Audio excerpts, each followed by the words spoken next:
মাছ মোটামুটি ঘৰৰ 5 জনৰ সোমাইছে। এই আপোনাৰ 3 জনৰ 13,410 টকা, বাকি 2 জনৰ আপোনাৰ 16,953 টকা। हाय हेलो लोगोफोर गिबि गिबियावनो आं नोंथांमोनखौहाय आंनि मोनसे गोदान भिडिअ फिन खेबसे हरनाय थाबाय बयखौबो आरोना लोगोफोर। थ' लोगोफोर जायखियानो जादोंला आं नोंथांमोननि सेरावहाय मैया दाखालिनिफ्रायनो नैबे मोनसे भिडिअखौ आपडेट हिसाबाव लाबोबाय थादोंमोन आरोना लोगोफोर, आरो लाबोबाय थागोन। आं जे मानसिनि आपडेट मोना नोंथांमोननि सेरावहाय लाबोबाय थानो नाजागोन आरो लाबोबाय थागोन आरो होबायबो थागोन आरोना लोगोफोर।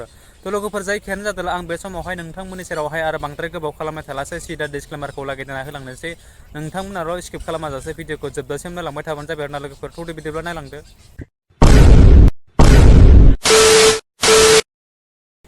तो लोगोफोर बे समावहाय नोंथांमोना मोनथिखाबाय जानो हागौ आरोना लोगोफोर, आं नोंथांमोननि सेरावहाय कन्टेन्ट लानानै फैदों बा मानि बागै मा भिडिअ लानानै फैदों आरोना लोगोफोर। नोंथांमोना बे आंनि थाम्बनेल आरो टाइटेलखौ नायनानै नङा होमब्ला लोगोफोर।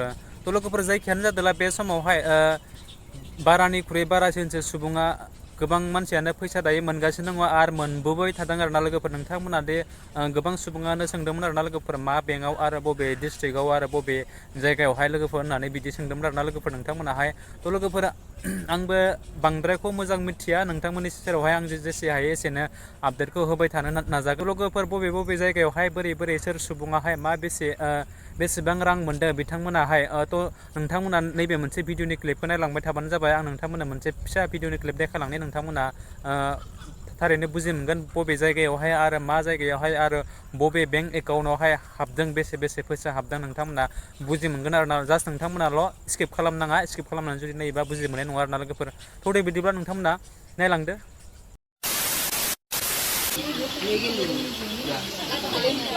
একাউণ্টত পইচা সোমাইছে, কিমান সোমাইছে? 28,000। কোনদিনা সোমাইছিলে?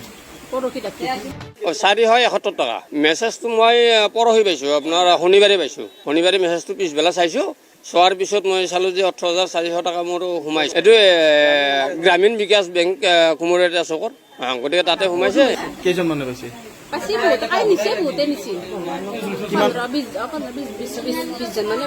কিমান হাজাৰকে সোমাইছে?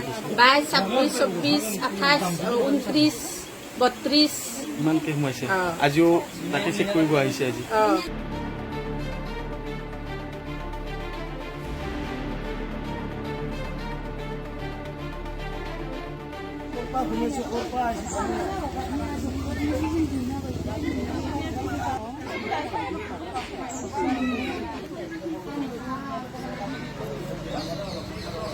মাছ মোটামুটি ঘৰৰ 5 জনৰ সোমাইছে। এই আপোনাৰ 3 জনৰ 13,410 টকা, বাকি 2 জনৰ আপোনাৰ 16,953 টকা সোমাইছে 5 জনৰ।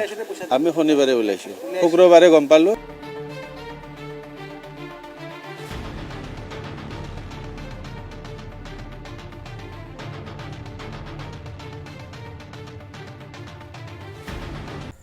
थ' लोगोफोर भिडिअआ बेनोमोन, नोंथांमोना निस्सय नायनानै बुजि मोनखाबाय बा नुखाबायबो नङा होमब्ला लोगोफोरा।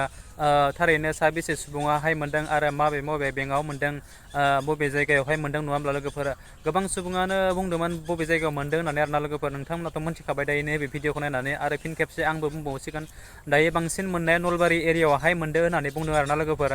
बेंक एकाउन्टआ जाबाय आसाम ग्रामिन बिकास बेंकआव। जाय सुबुंनियाखि आसाम ग्रामिन बिकास बेंकनि एकाउन्ट दङ, नोंथांमोना हाजासिम नायनानै चेक खालामबाय थाब्लानो जाबाय नङा होमब्ला। बेंकआव थांनानै जास्ट नोंथांमोननियावबो हाबनोबो हागौ बा मा खारननि थाखाय हाबदों गोबां सुबुङानो मिथिया नङा होमब्ला लोगोफोर। लोगोफोर जायनियानोखि आसाम ग्रामिन बिकास बेंक दङ, बिथांमोननि एकाउन्टआव नोंथांमोना हाजासिम थांनानै चेक खालामनानै नायबानो जाबाय आरोना लोगोफोर। नोंथांमोना मिथिजानो लुबैदोंमोन मा खारननि थाखाय हाबदों नङा होमब्ला। जिथु बेंकआव खामानि मावग्रा बिथांमोनाबो स्टेटमेन्ट खालामनायाव हमनो हायाखै होननानै बुंदों आरोना लोगोफोर। नैबे निउसनि रादाबावबो नोंथांमोना नुखाबाय भिडिअखौ नायनानै नङा होमब्ला। बिथांमोनाबो जेनेबा स्टेटमेन्ट लानायाव जेबो बिनि इनफरमेसन मोनाखै बोरै हाबदों होननानै आरोना। थ' लोगोफोर नोंथांमोननि गेजेरावनो सानैसो सुबुङाहाय बुंदोंमोन फर फेमिलिनि स्किमनि मोनसे बेफोरबायदि माबायावहाय गोदोबो हाबदोंमोन होननानै बुंदों आरोना लोगोफोर। गोदोबो 3-4 बोसोरनि सिगाङावबो बेफोरबायदि मोनसे स्किमाहाय फैदोंमोन, हाबदोंमोन गोबां सुबुंनियावनो होननानै बेफोरबायदि नोंथांमोना सासे सानैसोआबो बेफोरबायदि कमेन्ट्स खालामदों आरोना लोगोफोर।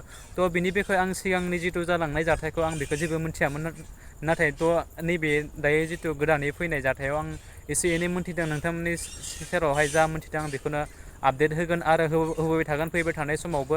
जिथु माबायदियै बोरै बबेनिफ्राय माबायदि स्किम सोना ना सोरनिबा बेफोरबायदियासो सोनानै होदो बेफोरबायदि जुदि आपडेटबो फैबावनो हागौ नालाय जेमानखिनि आपडेट मोनबाय थायो आं नोंथांमोननि सेरावहाय होबाय थानो नाजागोन आरोना लोगोफोर थ' लोगोफोर जायखियानो जादोंला आं बे समावहाय नोंथांमोननि सेरावहाय आरो बांद्राय बुंनानै भिडिअखौ गोलाव फोलावनो सानलासै नोंथांमोना जुदि नैबे भिडिअखौ नायनानै जुदि मोजां मोनोब्ला आंनि चेनेलावहाय गोदानबा नोंथांमोना आंनि चेनेलखौ साबस्क्राइब खालामदो आरो लोगोसे नोंथांमोना हाजासिम नैबे भिडिअखौ जुदि नायदोंब्ला नोंथांमोननि लोगोफोरनोबो शेयार खालाम जाहाथे बिथांमोनाबो नैफोरबायदि इनफरमेसनखौ मोननानै बिथांमोननियावबो जाहाथे नैफोरबायदि खाबुआ मोनो आरो आं आसा खालामो आरोना लोगोफोर नोंथांमोना गोबाङानो शेयार खालामगोन होननानै आरोना लोगोफोर जायखियानो जादोंला आरो नोंथांमोननि सेरावहाय फिन खेबसे बुंबावो नोंथांमोना आपडेट भिडिअखौ मोननो थाखाय बै खनायाव थानाय बेल आइकनखौ दाबायना होदो जाहाथे आं आरो गोदान भिडिअ होयोब्ला नोंथांनो गिबियै नटिफिकेसना सहैनाय बायदि आरोना लोगोफोर स' थेंक इउ स' माच आरो नेक्स्ट भिडिअ फिन खेबसे लोगो मोनगोन लोगोफोर बाय बाय